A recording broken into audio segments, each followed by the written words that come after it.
another episode of Filmmaking and More. I'm your host, Juicy, and this show talks about filmmaking, screenwriting, and music involved in the movie making process. So sit back and enjoy the ride. In this episode, we're going to look at post-production, we're going to look at each step, and we're going to get prepared for distribution. But before we do that, make sure you like, share the video, and comment. Let us know what you thought of the show and what you think might make great content for the future.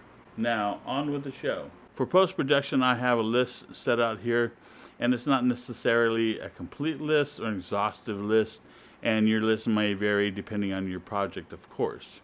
But the first thing you want to do is go ahead and transfer or convert all the video to a downloadable one that you can put onto your laptop or whatever thing you're working on to edit the video. And that's the next step, is to edit the video. So memory cards, all kinds of different types of memory cards based upon your camera and based upon what's available out there right now is what you're going to be looking at to capture all this information on all your video.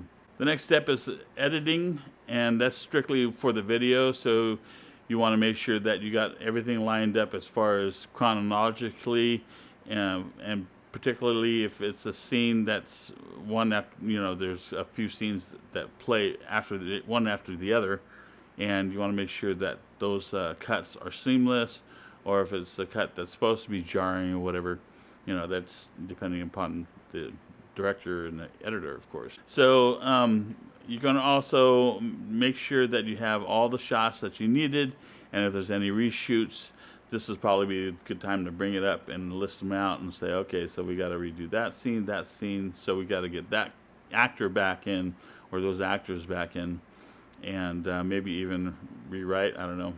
So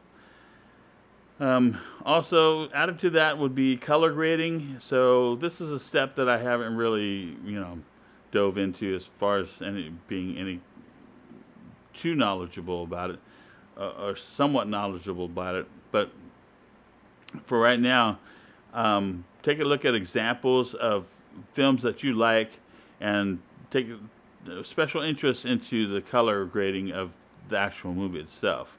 And that goes into how bright the scenes are.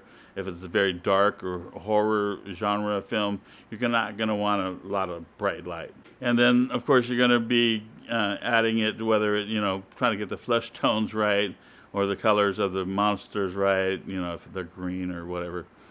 And so those are different things that you're going to be looking at for color grading. Adding audio, so that we're talking about the actual dialogue that's going on, any of the audio that's for like props or sounds in the background, and other extras are talking, really lightly. These are the things that you're going to want to make sure that you're lined up to your video and that everything is clear and can be heard. The next thing is to add new music or soundtrack. So if you're adding music that's already presented by other bands, that will be added, as well as any kind of composition that was done by the sound or by the by the composer. Any kind of composition done by the composer for the movie is part of the soundtrack. Then voiceover recordings is something that you want to make sure that you have a reason to bring that actor in, or that voiceover actor in, to redo some of the audio that's going on that was messed up. And this should have already been noted either when you're adding the audio to the video or editing the video itself. So with a voiceover, you're going to have to record in the studio or something similar to that, and then get that married up until you get the actual video alignment going, and that should take care of that. The next thing is mixing.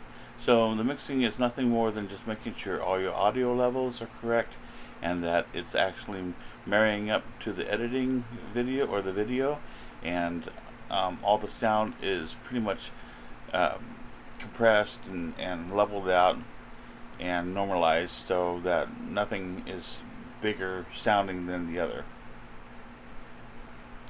Now, I don't know why they do that, but movies for a while now have the music's so loud and the dialogue's so soft that it's just frustrating sometimes to watch a movie and to hear what's going on, especially if you're using headphones or something like that, because then it just blasts your ears out once the music starts. So there's that. That's my pet peeve. Another thing is the mastering. So this is the last step in the whole process.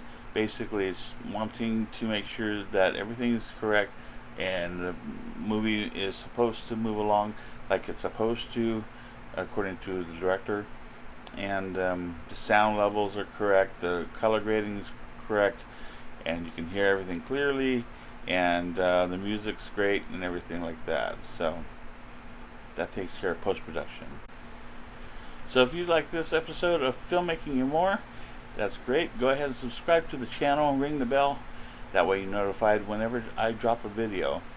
And I want to thank you for, we'd love to have you join our family. We'd love to have you join our Filmmaking and More family.